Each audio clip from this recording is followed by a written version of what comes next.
அஸ்ஸலாமு அலைக்கும் வரஹ்மத்துல்லாஹி வபரகாத்துஹு.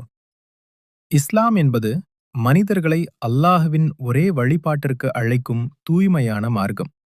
இதன் வரலாறு மனிதன் படைக்கப்பட்ட நாளிலிருந்தே ஆரம்பமாகிறது.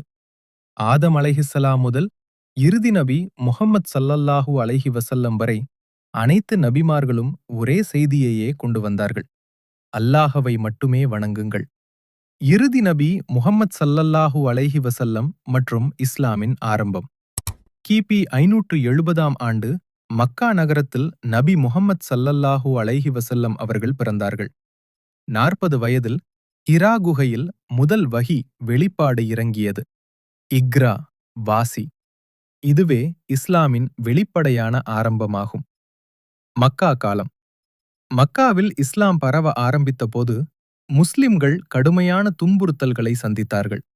ஆனால் நபி ஸல்லல்லாஹு அலைஹி வஸல்லம் அவர்கள் பொறுமை, மன்னிப்பு, உறுதியுடன் இஸ்லாமை பரவச் செய்தார்கள். மதீனா ஹிஜ்ரா. கிபி 622ஆம் ஆண்டு நபி ஸல்லல்லாஹு அலைஹி வஸல்லம் அவர்கள் மதீனாவுக்கு ஹிஜ்ரா செய்தார்கள். இதுவே இஸ்லாமிய ஹிஜ்ரி காலக்கணக்கின் தொடக்கம். மதீனாவில் இஸ்லாமிய அரசு உருவானது, சகோதரத்துவம் நிலைநாட்டப்பட்டது, நீதியும் சமத்துவமும் நிறுவப்பட்டது. இஸ்லாமின் பரவல். நபி ஸல்லல்லாஹு அலைஹி வஸல்லம் அவர்களின் மரணத்திற்கு பிறகு சஹாபாக்கள் இஸ்லாமை உலகம் முழுவதும் கொண்டு சென்றார்கள். ஆசியா, ஆப்பிரிக்கா, ஐரோப்பா வரை இஸ்லாம் பரவியது வாள் மூலமல்ல, நல்ல நடத்தை, நேர்மை, நீதி மூலம். இஸ்லாமின் செய்தி.